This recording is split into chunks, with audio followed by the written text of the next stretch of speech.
Hello everyone, welcome to GS tank. GS tank में आपका बहुत बहुत स्वागत है, जहां पे हम डिस्कस कर रहे हैं इंटायर इंडियन पॉलिटी, यानी संपूर्ण भारत के राज्य व्यवस्था पे। जहां पे कल हमने डिस्कस किया था फाइनेंशियल बिल, यानी कि वित्त विधेयक के बारे में कल हमने चर्चा किया था। उसको हमने काफी इन डेप्थ देखा था और क्या क्या वो होता है, कैसे कैसे क्या है, वो पूरा हमने पढ़ा था उसके बारे में। ठीक है। और उसके साथ साथ कुछ आर्टिकल्स भी कवर किए थे, जिसमें लैंग्वेजेज ऑफ पार्लियामेंट वगैरह भी इंक्लूडेड है। ठीक है। तो अगर आपने उस वीडियो को अभी तक नहीं देखा है तो आप जाकर उस वीडियो को देख सकते हैं, प्लेलिस्ट क्रिएट किया हुआ है।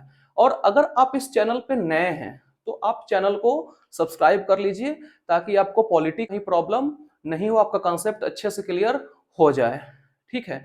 तो आज हम उसके आगे डिस्कस करेंगे। कहने का मतलब है कि एक टॉपिक इसमें हमारा रह गया था, जो कि था पार्लियामेंट्री कमेटी, यानी कि संसदीय समिति का जो हमारा टॉपिक था वो रह गया था। तो आज उसी को हम देखते हैं और उसको पूरे ही डिटेल्स में पढ़ेंगे। ठीक है, तो आइए स्टार्ट करते हैं। तो पार्लियामेंट्री कमेटी, इसका अगर हिंदी की बात करें तो संसदीय समिति, संसदीय समिति। और वहीं पे अगर हम बात करते हैं कि ये कौन से आर्टिकल में आता है, कौन से अनुच्छेद में है, तो ये आता है आर्टिकल 118 के तहत। ठीक है।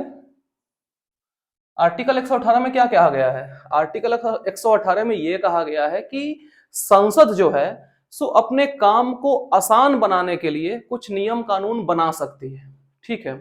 तो उसी में एक चीज इंक्लूड होता है, क्या? पार्लियामेंट्री कमेटी, जिसके थ्रू वो काम को आसानी से कर लेती है। कौन? संसद। ठीक है।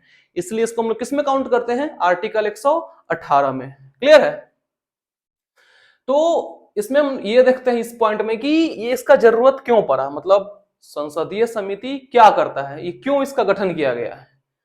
तो कुछ ऐसे कार्य जो संसद नहीं कर पाते हैं, तो वैसे कार्यों को करने के लिए संसदीय समितियों का गठन किया जाता है। मतलब ऐसा तो नहीं है कि संसद के पास एक दो काम है कि आराम से वो अपना कंप्लीट कर लेगा, तो उसके पास बहुत सारा काम होता है। तो उसी में उसी काम को करने के लिए वो है कुछ स्पेशल कमिटीज बनाता है अंडर पार्लियामेंट्री कमेटी। ठीक है।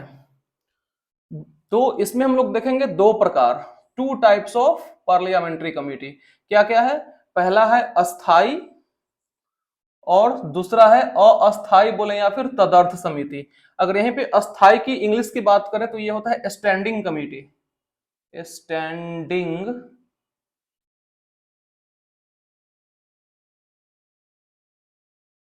कमेटी। और अस्थायी मतलब क्या हो जाएगा यहाँ पे? Ad hoc committee.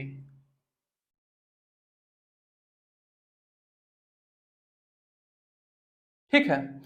अब हम लोग अब हम लोग अस्थाई के अंदर छह अलग अलग तरह के समितियों के बारे में पढ़ेंगे। ठीक है।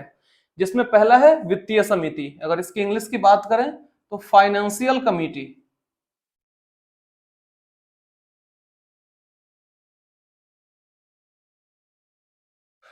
और हम लोग फाइनेंशियल कमिटी को भी तीन अलग अलग पार्ट्स में पढ़ेंगे। ठीक है।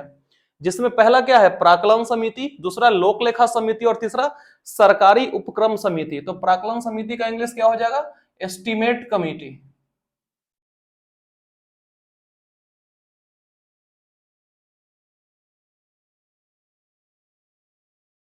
ठीक है।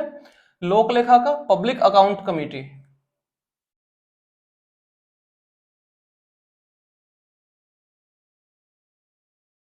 और सरकारी उपक्रम समिति मतलब गवर्नमेंट अंडरटेकिंग कमिटी।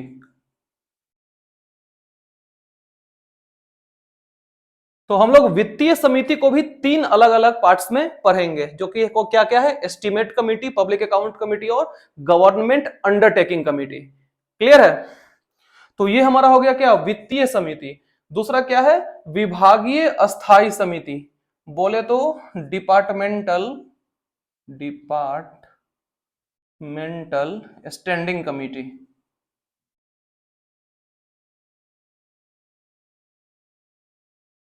ठीक है। तीसरा है कार्य मंत्रणा समिति, जिसको इंग्लिश में बोलते हैं business advisory committee, business advisory committee. Clear है। चौथा है सेवा समिति, बोले तो सर्विस कमेटी।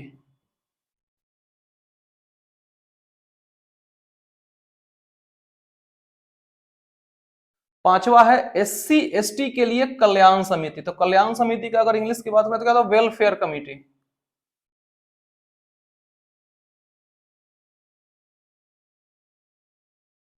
तो क्या हो जाएगा, welfare committee for SC and ST. ठीक है। और छठा है विशेषाधिकार समिति, इंग्लिश में बात करें तो प्रिविलेज्ड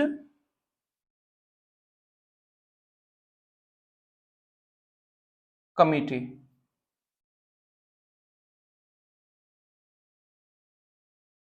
ठीक है। तो ये 6 किसमें बात करेंगे हम लोग, अस्थाई समिति के अंदर। ठीक है। अब आते हैं दूसरा पेज है जो कि अस्थाई है। तो इसमें भी 3 तरह के हो जाएगा, नियम समिति, प्रवर समिति और संयुक्त संसदीय समिति। ठीक है। अगर इसका इंग्लिश की बात करें तो ये हो जाएगा रूल कमिटी, प्रवर समिति करने का मतलब है सेलेक्ट कमिटी,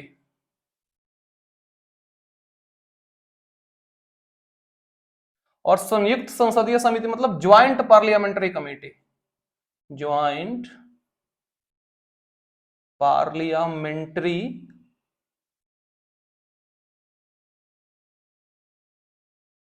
कमेटी। ठीक है।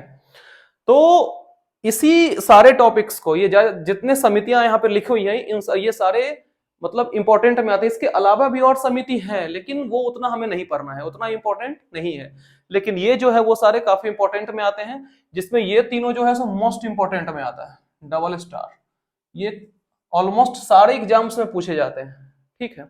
ये तो थोड़ा कम भी इंपॉर्टेंट है, इंपॉर्टेंट सब है, लेकिन ये मोस्ट इंपॉर्टेंट है। ठीक है। तो इसको एक बार नोट डाउन या स्क्रीनशॉट ले लीजिए, फिर आते हैं बारी बारी से। आइए देखते हैं पहले समिति को। ठीक है।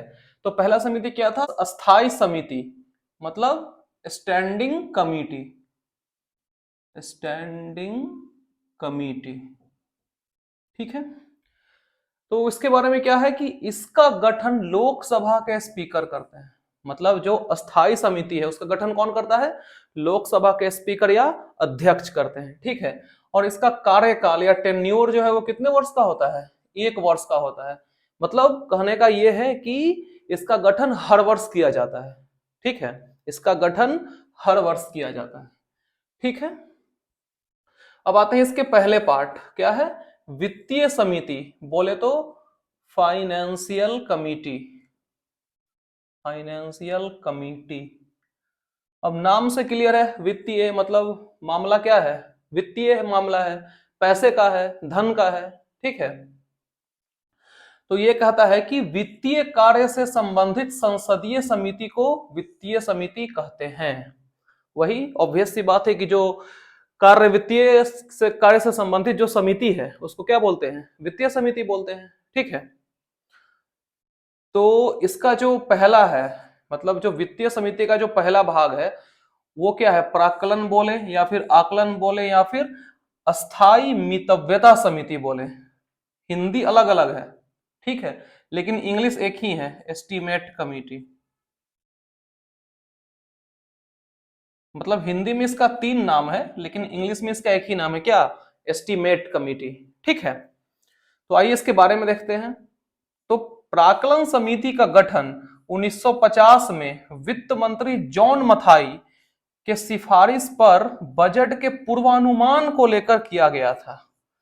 मतलब इसका जो गठन किया गया था वो कब किया गया था, 1950 में। और किसके रिकमेंडेशन पे, जॉन मथाई। अगर आपने ये नाम सुना होगा तो ये वही इंसान है जिन्होंने गणतंत्र भारत का पहला बजट पेश किया था। आई रिपीट, गणतंत्र भारत का पहला बजट किसने पेश किया था, जॉन मथाई ने। और स्वतंत्र भारत का पहला बजट आर के सन्मुखम चेट्टी।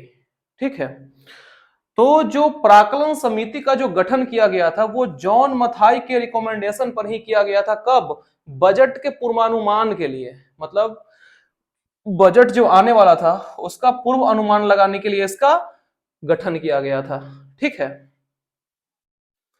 अगला पॉइंट है कि सदस्यों की कुल संख्या, इसमें टोटल कितने मेंबर होते हैं?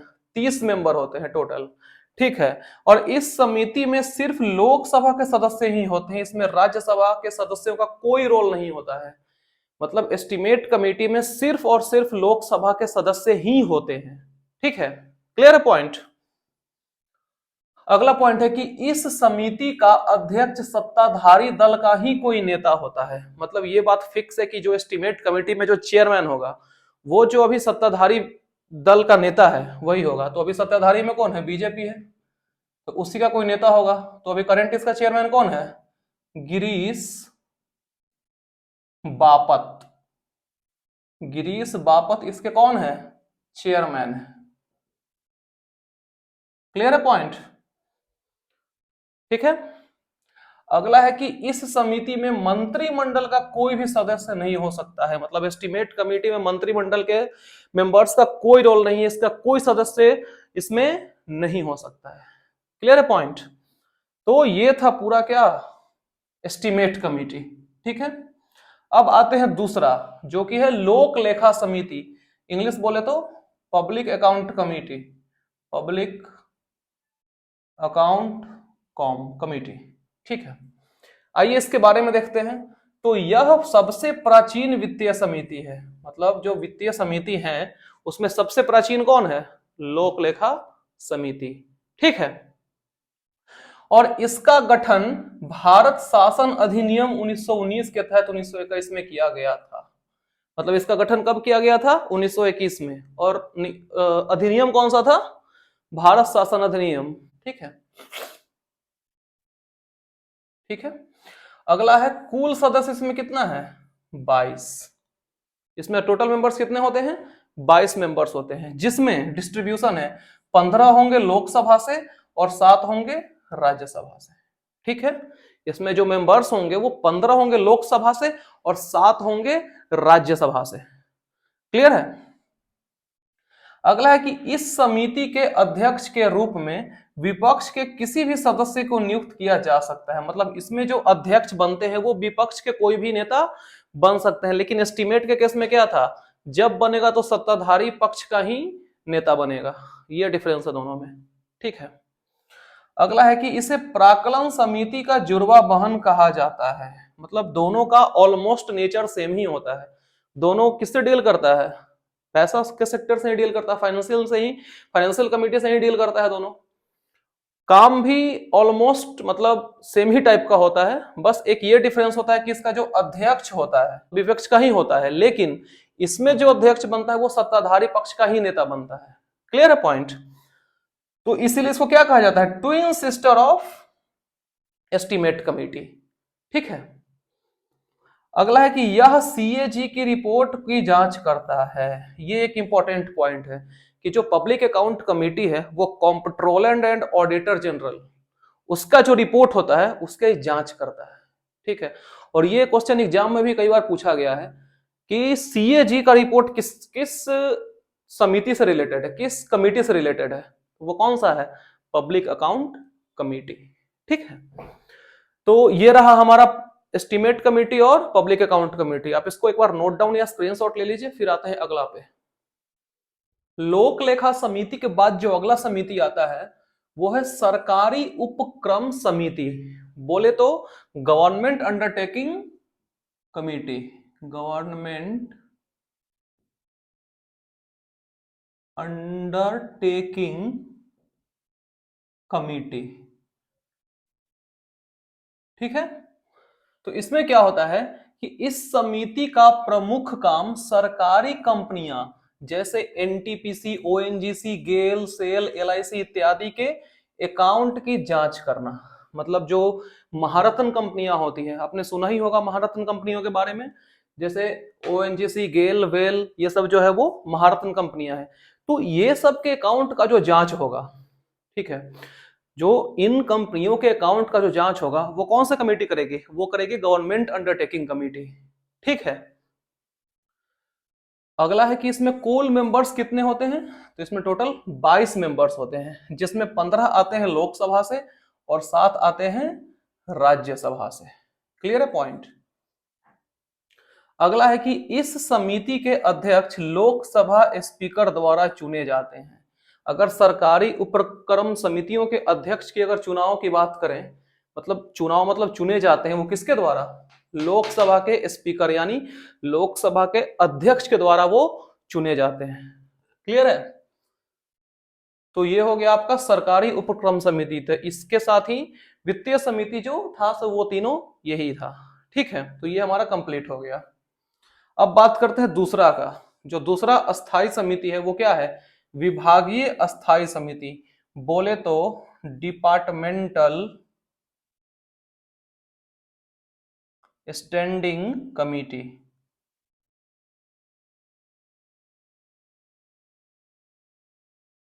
ठीक है, ये क्या है कि अलग अलग विभागों के लिए विभागीय समिति होती है। जैसे इसमें बात हो रही है डिपार्टमेंट की, मतलब अलग अलग कामों के लिए अलग अलग विभागों की बात हो रही है। ठीक है, जैसे एक विभाग मानिए कमिटी ऑन कॉमर्स है। ठीक है, मतलब कॉमर्स से रिलेटेड एक कमिटी है, तो उसके अंदर कुछ और डिपार्टमेंट्स आ जाएगा।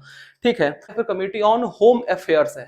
ठीक है, तो फिर उसके अंदर भी कुछ और डिपार्टमेंट्स आ जाएगा। ठीक है, committee on information and technology है, आईटी है, तो उसके अंदर भी कुछ आ जाएगा। जैसे उसके अंदर आ जाएगा आपका इलेक्ट्रॉनिक्स हो गया, ब्रॉडकास्टिंग हो गया, इंफॉर्मेशन टेक्नोलॉजी खुद हो गया। तो इन सभी जो डिपार्टमेंट्स हैं उनके बारे में ये कहा जा रहा है इसमें। ठीक है, डिपार्टमेंटल स्टडिंग कमेटी पे। ठीक है, इसके बाद अगला पॉइंट है कि इसकी कुल संख्या 24 होती है। कहने का मतलब है कि जो जितने विभागीय स्थायी समिति है, जो डिपार्टमेंटल स्टैंडिंग कमेटी, उसकी संख्या कितनी होती है, 24 होती है। ठीक है, जिसमें जिसमें 16 समिति प्लस 8 समिति में ये विभाजित है। ठीक है, जिसमें 16 समिति क्या है, लोकसभा के अधीन होती है, मतलब वो लोकसभा के अंडर काम करती है 16 समिति। ठीक है, और वही बात करें इन 8 समिति की, तो ये काम करती है राज्यसभा के अंदर में, मतलब राज्यसभा के अधीन है ये 8 समिति। तो ये 24 का डिस्ट्रीब्यूशन है। क्लियर है, ये तो हो गया डिपार्टमेंट का डिस्ट्रीब्यूशन। अब देखते हैं मेंबर्स का डिस्ट्रीब्यूशन। तो प्रत्येक विभागीय स्थायी समिति में 31 सदस्य होते हैं। जैसे ये 24 अलग अलग विभाग है, तो इसमें हर एक विभाग में कितने कितने सदस्य होंगे, 31 सदस्य होंगे हर एक विभाग में, 31 31 31 31। अब ये 31 का डिस्ट्रीब्यूशन कैसे है, तो 31 में 21 जो होंगे वो लोकसभा से होंगे और 10 जो होंगे वो राज्यसभा से होंगे। क्लियर है, तो इस तरीके से यहां पे आपका समिति का डिस्ट्रीब्यूशन और यहां पे उसके मेंबर्स का डिस्ट्रीब्यूशन है। क्लियर है पॉइंट। तो ये आपका हो गया विभागीय स्थायी समिति। ठीक है, अगले बात करते हैं कार्य मंत्रणा समिति, बोले तो बिजनेस एडवाइजरी कमिटी। ठीक है, इसमें क्या है कि इस समिति का कार्य प्रतिदिन के कार्य प्रणाली को निर्धारित करना होता है। मतलब डेली का आपका जो टाइम टेबल है, डेली का प्रोग्राम है, उसका जो आप फिक्सेशन करते हैं अपने डेली लाइफ में, ठीक उसी तरह जो संसद में ये काम होता है वो किसके अंदर आता है, बिजनेस एडवाइजरी कमेटी के अंदर, जिसमें यहां भी वही होता है कि क्या प्रोग्राम है, क्या उनके टाइम टेबल्स है, उसका फिक्सेशन करना होता है। तो ऑब्वियस सी बात है कि अगर फिक्सेशन हो रहा है तो लोकसभा का अलग होगा, राज्यसभा का अलग होगा। ऐसा तो नहीं है कि एक ही फिक्सेशन में दोनों चल रहा है। मतलब ऐसा नहीं ना कि आम जिंदगी में कि 3 4 लोगों का सेम टाइम टेबल हो, ऐसा तो पॉसिबल नहीं है। ठीक उसी तरह यहां पर लोकसभा और राज्यसभा का भी सेम होगा ऐसा नहीं है, दोनों का अलग अलग समिति होता है, दोनों का टाइम टेबल प्रोग्राम अलग अलग हो सकता है। वही यहां कहा गया है कि दोनों सदनों का अलग अलग कार्य मंत्रणा समिति होती है, दोनों का जो प्रोग्राम का फिक्सेशन है, टाइम टेबल फिक्सेशन है, वो अलग अलग होगा। ठीक है, क्लियर है पॉइंट। जिसमें कि जो लोकसभा है उसमें जो 15 सदस्य होते हैं। ठीक है, और 15 सदस्य में जो अध्यक्ष है वो कौन होता है, लोकसभा के स्पीकर होते हैं। ठीक है, और यही बात करते हैं अगर राज्यसभा के, तो राज्यसभा में कितने मेंबर होते हैं इसमें, 11। और इसका अध्यक्षता कौन करता है, मतलब अध्यक्ष इसका कौन होता है, राज्यसभा के सभापति, मतलब दोनों के जो अपने अपने पीठासीन होते हैं वही होते हैं। ठीक है, पीठासीन इन द सेंस की जो यहाँ पे अध्यक्ष उपाध्यक्ष की बात नहीं हो रही है, सिर्फ अध्यक्ष की बात हो रही है दोनों के केस में। ठीक है, तो ये था लोकसभा और राज्यसभा में सदस्यों का distribution in the case of business advisory committee. ठीक है, तो यहां तक आज हमने 3 कंप्लीट कर लिया है। ठीक है, तो आज हम लोग यहीं तक रखेंगे वीडियो को, और बाकी जो बचा वो कल हम पूरा कंप्लीट कर लेंगे, इंक्लूडिंग एडहॉक कमेटी। ठीक है, तो आपको आज का वीडियो कैसा लगा मुझे कमेंट सेक्शन में आप जरूर बताइए, और अगर आपने अभी इस वीडियो को अभी तक लाइक नहीं किया है, शेयर नहीं किया है और चैनल को सब्सक्राइब नहीं किया है तो लाइक भी कर दीजिए, शेयर भी कर दीजिए और चैनल को सब्सक्राइब भी कर लीजिए। फिर मिलते हैं कल, तब तक के लिए गुड बाय, टेक केयर।